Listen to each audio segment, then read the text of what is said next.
Editing ഒരു minute കൊണ്ട് നോക്കാം നമുക്ക്. ഒരു ക്വസ്റ്റ്യൻ പേപ്പറാണ്. Nomita pulls the basket of potatoes towards herself and sit down to peel potatoes. അപ്പോൾ നമ്മൾ ആദ്യം ചെയ്യേണ്ടത് ആ പാരഗ്രാഫ് മുഴുവൻ ഒന്ന് വായിച്ചു നോക്കുക എന്നുള്ളത്. അപ്പോൾ തന്നെ കുറേ കാര്യങ്ങൾ കിട്ടും. ഇവിടെ ഇതുവരെ കിട്ടി വായിച്ചപ്പോൾ എനിക്കൊന്നും ഒന്നും മിസ്റ്റേക്കിലായി തോന്നിയിട്ടില്ല. And on her mind mistake ഉണ്ട്. ഓൺ ഹെർ മൈൻഡ് എന്ന് നമ്മൾ പറയില്ല, നമ്മൾ എന്താ പറയുക, ഇൻ ഹെർ മൈൻഡ് എന്നാണ് പറയുക അല്ലെ.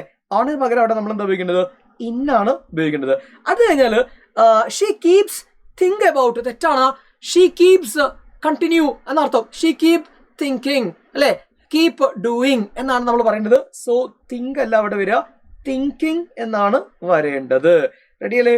About how she might be able secretly to send, തെറ്റാണ് അവിടെ. കാരണം മൈറ്റ് ബി എന്ന് പറയുമ്പോൾ അത് ഫ്യൂച്ചറിലുള്ള കാര്യമാണ് അല്ലെ. ഇനി എങ്ങനെ ചെയ്യാൻ പറ്റും, എങ്ങനെ എനിക്ക് സെൻഡ് ചെയ്യാൻ പറ്റും. സെൻഡ് എന്ന് പറഞ്ഞത് SENT എന്ന് പറയുമ്പോൾ അത് പാസ്റ്റ് ടെൻസ് ആണ്.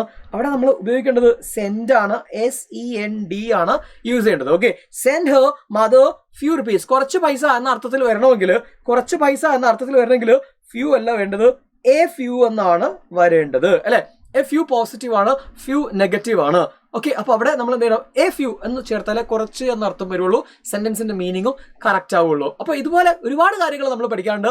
കോൺകോഡ്, ടെൻസ്, ഇഫ് ക്ലോസ്, ഇതെല്ലാം നമുക്ക്, പങ്ക്ച്വേഷൻസ്, ഇതെല്ലാം നമുക്ക് എവിടെ വരും, എഡിറ്റിംഗിൽ വരും. ഡീറ്റെയിൽ ആയിട്ട് ഡിസ്കസ് ചെയ്യുന്നത് മാരത്തോണിലേക്ക്.